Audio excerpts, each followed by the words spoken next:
চট্টগ্রাম নগরের Jamal Khan press club এলাকায় BNP ও জাতীয় নাগরিক পার্টি এনসিপির নেতাকর্মীদের মুখোমুখি অবস্থানকে কেন্দ্র করে উত্তেজনাপূর্ণ পরিস্থিতির সৃষ্টি হয়েছে। বুধবার বিকেলে হবিগঞ্জে হামলার প্রতিবাদে এনসিপির ঘোষিত বিক্ষোভ কর্মসূচিকে কেন্দ্র করে এ ঘটনা ঘটে।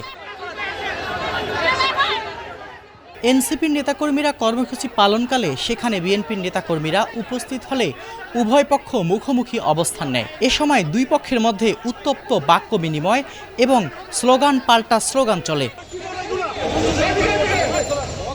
পরিস্থিতি নিয়ন্ত্রণে আনতে কোতোয়ালি থানা পুলিশের অতিরিক্ত সদস্য ঘটনাস্থলে মোতায়েন করা হয়। যে কোনো ধরনের অপ্রীতিকর ঘটনা এড়াতে পুলিশ দুই পক্ষের মাঝখানে অবস্থান নিয়ে ব্যারিকেড গড়ে তোলে। পরে পরিস্থিতি নিয়ন্ত্রণে এলে পুলিশ সতর্ক অবস্থান বজায় রাখে।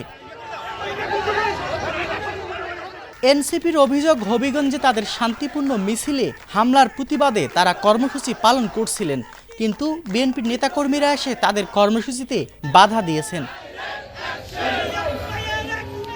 অন্যদিকে বিএনপির দাবি, এনসিপির নেতাকর্মীরা সরকার প্রধানের বিরুদ্ধে কটূক্তি করেছেন।